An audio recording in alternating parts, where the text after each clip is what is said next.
Hello, everyone, and welcome to the Forgotten Generation podcast hosted by Njenje Mbanga. This podcast is about amplifying young people's voices and the journeys they're on. This episode is a Standing Out collective one called Burnout. Today's topic is. With me is Yash. Yep, hi, I'm Yash, I'm 18, I'm currently a sixth form student, I'm doing maths, physics, computer science and an EPQ. And yeah, I'm here to talk about burnout with Troy. I'm very excited. It's a very important topic for me because year 13 is obviously probably the most difficult year that you'll have in school. There's so much going on. I have bundles of stuff right now in the month of Feb.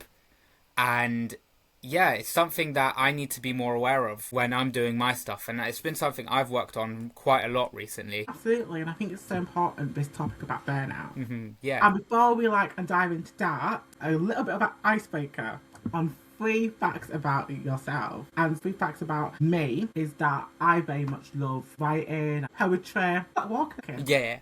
And I also love watching on Doctor Who. So that's one of my special interests. 3 facts about me. So firstly, I love hikes, I love walks, as you said. I love to go outdoors. I did my DFV Gold in the summer last year. I went to the Brecon Beacons for my practice, and then I went to Dartmoor. It was raining a lot, which was amazing. It made the experience even better than it was. I love summer. Summer is the best. I love it when there's a lot of sun, there's a lot of going outdoors, cream, beach, sand, all of that. Because I'm from Mauritius and it's a very tropical country. And I guess the last fact I'll give about myself is I'm a Liverpool fan. We have been absolutely awful this season, but, you know, we keep on hope. I guess we carry on. Yeah, that's me. I love that. I love that about you. I think that's incredible. Great facts about you. Yeah. Hope Liverpool improves a bit more. Yeah. God knows. We're playing Sunderland today on the 11th of Feb. I'm saying we're drawing because our squad is done. But, you know, we could still get a result out of it. Maybe. But, you know, we keep hopeful. Who knows? But that's so fun. Exactly, yeah. But yeah, and besides our 3 facts, let's dive into this episode of burnout. And so, what is the definition of burnout to you? And so when you think of burnout? Well, burnout for me is when you feel like there's so much stuff raining down on you. It's all sort of too much going on. There's so many things that you need to sort out that you feel like you can't do it. And it sort of manifests itself in you feel like you're not able to do the tasks that you need to do as effectively as you need to. And it just feels so overwhelming that you can't even sort of approach it or understand how to approach it. And it's just not knowing yourself and where your limits are. Sort of trying to do so much in one go that you just feel like you've done absolutely nothing. Yeah, I absolutely agree on what you said about burnout. Because I know for me, I think sometimes you feel so much unexhausted. You feel like you've got to do so much. You kind of forget to rest. And burnout is that something for people who seem to feel like we need to master certain things. Yeah. Yeah, we're okay, we're all good. But in reality, we're coping a lot. And we're doing so much in ourselves. Yeah. Because we want to prove so much to everyone. But in reality, sometimes just burnout kind of hits us in a whole different way. Exactly. And neurodiversity is something and burnout is something that I've been touching on quite a lot because I'm doing very STEM-based subjects, right? And I feel like I've not really looked at autism, like my diagnosis, and how it affects the way I work. And I know it's quite late in my sixth form journey where I'm starting to think about it, but it's definitely something that I need to improve on a lot. So yeah, I absolutely I agree with what you said there. I think it's so important to and acknowledge that you are autistic and that you've got a disability. Just don't hide from it. And there's certain things that other young people can do, but maybe you can't. Yeah. And there's certain things that maybe they have achieved, but maybe you find it hard to, that you're trying so hard to do in your own time. Exactly. Has there been an experience with burnout that has impacted your journey? Well, I'll give you a couple of examples actually. So we'll firstly start with GCSE. I think that's when I first experienced a lot of burnout. Actually, no, let's go a little bit further back because when I think about it, there's a lot of sort of smaller effects of burnout. Because I think something that people need to understand is burnout isn't this whole big thing where it just affects you all of a sudden. It can be gradual. It can be something really small as you start to put some stuff to the side and you feel like, yeah, nah, I'm leaving that. Or it can just be, yeah, screw everything, I'm not doing it. I just cannot do it.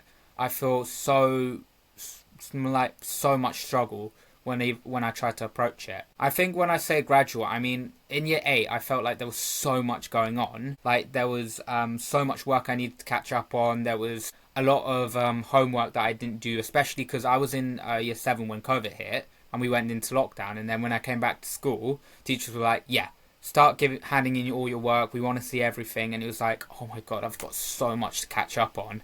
And I was like, nah, I can't do it. I didn't feel like I was burnt out completely because I was still able to do quite a bit of work at that point, but it still felt so overwhelming. And I was quite lucky because a lot of teachers didn't actually check up on it, but it just did feel like it was basically the end of the world for me at that point. And moving a little bit forward, year 9 was much easier because I always consider year 9 as sort of like a chill vibe year. Year 10, I don't think I had any experiences of burnout at that point because it was the start of GCSE years. It was sort of getting to roots with it. I feel like what sort of started to feel like a bit of burnout was just the sheer amount of work that we had to do, especially for GCSEs, because I do agree it's important, but I feel like there was quite a lot of pressure put on us when we were 15, 16, and I felt it was quite unnecessary. Towards the end of year 10, it did feel that way. And then when you get to year 11, that's where it really hit because there's so much work that the teachers are trying to get you to do. It feels like if you don't get all 9s, you're finished, it's done. And I started to feel like, damn, I can't do it. I can't get through everything. I cannot do it physically. And at that point, I just was like, nah. I started to put things off a lot more in year 11. And I just didn't know where to go from there. I think towards the end of it, I was like, you know what, let's just try do little by little. And I got through it in the end. I think year 11 taught me that there was burnout, but it wasn't too intense. It wasn't like so much going on that I couldn't do anything. And I think I ended up with pretty decent GCSE grades. I won't go into them specifically, but it was a lot of like 6, 7s, 8, 9. So it wasn't bad at all. So when I go into year 12 and 13, sixth form, that's where you experience a lot of burnout. And that's where I felt it a lot. I mean, physics, we'll start with that. There was just so much content to go through, and I was like, my god, I have a whole textbook to go through, and the questions aren't easy at all. The exam board is just asking so much. Paired with maths as well, there's just so many different concepts that you need to wrap your head around. And then computer science, mixed in with the project that we started in the end of year 12, and all the content that we had to do, it just felt so overwhelming. And that's where I feel like I've experienced extreme burnout. When I'm talking about the levels, I think I'm talking about like the very top of it, where I'm like completely flushed every single day I come from school. Like there are days where I'm just sitting in bed and I'm thinking, wait, how on earth did I manage to do 6 lessons a day when I was in year 7 to 11? It was crazy. A little bit more on the burnout that I experienced. I just sit there and I'm just like, do I actually have to do the work? Do I actually have to go through it? And it's like, well, if I don't do it, then I'll get a very bad grade. If I don't do it well, then I feel like I've just wasted my time, and the teachers expect quite a lot from you within this point. And I also felt like I didn't have a really decent support system around me, which also sort of amplified that burnout. And I just felt like I was just towards the end of year 12, even like from October to January, I felt like I was a bit of a walking zombie because it just felt like I was going and going and going, just doing work mindlessly, and I just didn't put that much quality in it. And it was difficult because you always want to do really well, but when you've just got experiences of burnout and you're just feeling so flushed every day, it feels so overwhelming that you just don't really have the courage to face it, even though you need to. You should, and you know that it's going to impact you later. So yeah. Yeah, I absolutely I agree with you. I think it's like so much happens in burnout, even school, uni, college, and so much happens, and it's so much stuff that goes on, and I think there is not much support in that in schools. Exactly. Because I think a lot of schools don't understand that young people do go to burnout. Exactly. Because they sometimes do struggle a lot. I think from my experience as well, because I'm a high school, I had times where I was tired, where it was a lot, and to process information, especially when it came to exam season, because they very much wanted me to do so much. and expected me to be like, okay, you can do this or you can do that. But I couldn't do most stuff. Exactly. And it was a lot to process, and I had to really, work so hard in order to do all this. But in a way, I wasn't really getting anywhere. Exactly. There was so much pressure on me to get good grades, do this. And well, because I felt that burnout afterwards. Exactly, yeah. And I think it also happens in my journey as an activist. And because I do so much, and I also think actually, you need to rest. And you can't do everything. But there's so much you can do. And the small change you make is important as the big change. Yeah, and as I'm learning to do every single day at the moment is knowing that I am enough and that, and I'm valued. Even though it's sometimes hard, it's okay to rest. It's okay to put yourself to breathe for a bit. Yeah. And I think something I wanted to touch on with you, with the activist point that you said, and social action is overwhelming. And if you're doing quite a lot, like there's so many different meetings where they talk about so much lived experience and quite difficult topics, that can also cause burnout. And I think up to this point, I've been talking a lot about school. School is overwhelming, but I think people neglect to realise that outside of school, there can be so many things that cause burnout. There can be the effects of friendship that feel so overwhelming that you just cannot be bothered to do anything else. There's all the different extracurriculars that people do. If there's so much pressure on you to be perfect and be a certain way, like in sports where they expect you to do so much practice and exercise, and they want you to do this and that, and if you don't do well, then it's not good. That can cause burnout. I think people need to realise burnout can happen with anything. Burnout is not just a thing that happens when you're studying too much or you're in school doing so much different things. It can happen with anything where you don't have a balance between doing it and having a break. Exactly. Absolutely. So I agree with you. I touched on about that. You can also have burnout as well as school, as well as everyday life. And it's just so important to have that break. And the next question is like, what are the things that you think would help with burnout, and which activities would you recommend? And I would start, I think, with watching television, even just reading a book. Sometimes that can just help not thinking about everything that's going on in your life. Exactly. And I've got a couple of lists, and this is going to come from stuff I've heard from school. This is going to come from stuff I've heard from different practitioners and support workers, mentors, all of this. Firstly, get rest. Rest is important, because I'm telling you, when you're studying at 1, 2 a.m. in the morning, it will not stick to you.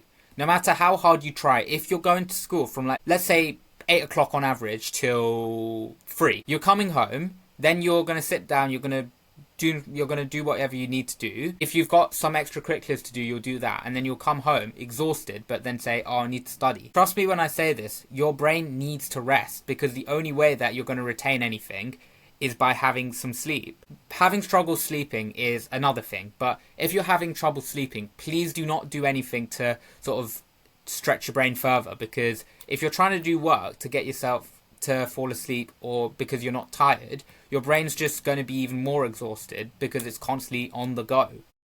And that's something that I think a lot of people in my school and me myself have realised, because I know that the main thing that people do, especially in school when they're staying up late, is just memorising content, which can work. It can work. I'm not saying it won't work at all for anyone. I'm saying there is a point where it's going to fail, it's going to backfire on you, and it won't work as well as it did. For example, for GCSE, I know a lot of people just stayed up all night, they pulled all-nighters, they got 9s. Perfect. But that's GCSEs. And that's a lot more memorization. For A-levels and beyond, and doing stuff like social action, different pieces of work, staying up all night to complete something is not going to help you demonstrate in the best way possible. Now, I know a lot of people say, well, what if you've left something to the last minute? I get that. That is completely understandable. And I'd say do your best in it, but don't sacrifice getting some rest before you've got something big. Try find some time to just take some time for yourself, relax and sort of debrief, basically. And that comes on to my second point, take breaks. There's a method I recommend called Pomodoro. I know a lot of people use it for studies, but you can use it for anything else that you're doing, any other work. For example, you study for 45 minutes, take a 5-minute break. And within that break, don't just go on your phone and doom scroll, because then you'll get trapped into it and you'll be like, oh, 5 more minutes. It happens. That's how the algorithms are designed. Instead, what you should do is just get up, go get yourself like a drink. Doesn't matter if it's water, coffee, anything. Get yourself a drink, get yourself a snack. Then come back, do a little bit more, like 45 to an hour worth of revision, take another break, and then this time make it a bit longer. Make it like 10 minutes. Just take breaks. Have a stop when it feels like things are just going a bit too much, or stop when you feel like you can move on to something else. And I also say that don't do too much in one go. Sort of plan it out. For example, if you need to do some work for a project that you're doing outside of school, and then you've got homework, plan it. Say, okay, what's important now? Okay, I'll get the homework done first, and then I'll do the project work later. Plan it. But don't forget to also plan some breaks in that. And if you're taking a longer break, go outside, have a walk, get some fresh air. Because inside you're going to be so crammed with so much work, and it's quite stuffy and humid, and there's just so much going on. You need to have some fresh air. And I know, especially in winter, it's difficult. It's cold, it's freezing, it can be rainy. But just go outside for a few minutes. Get some fresh air, go buy yourself something, maybe even meet up with a friend as well. Just do something to get your mind off revision, or anything really, because if your mind's constantly working, it's constantly fixated on work, like studies, extracurricular stuff, like sports and music, then it's just going to be so overwhelming to you, and you're just going to be so fixated, your brain's going to keep running, and eventually it's just going to run out of steam. I agree, exactly, because and your brain can actually go so out of steam when you're doing so much about everything, lots of things you need to do, and you need to do this and do that. It's a lot, and it's so important to have that break, have that rest, like you said. So also go to the park, go on a nice walk outside. I think the fresh air kind of helps. Nature kind of helps with and your mindset as well. Exactly, yeah. I think doing anything that isn't studying or the work that you're doing, I know I keep saying studying, but when I say study, I mean just any sort of work that you do. Any sort of like extracurriculars like sports, music, creative media, social action, studies, anything like that. Take some time to have a break from it. Do something that's sort of destimulating, gets you out of that zone, and sort of relaxes your brain a bit. And I know the next question that you had was sort of advice for neurodiverse people. Again, I don't think that burnout is unique to just neurodiverse people. It can be a lot more easier to fall into it, yeah, but I think the same advice that I'd give to avoid burnout for people, those that might not be neurodiverse, is the same as those who are neurodiverse.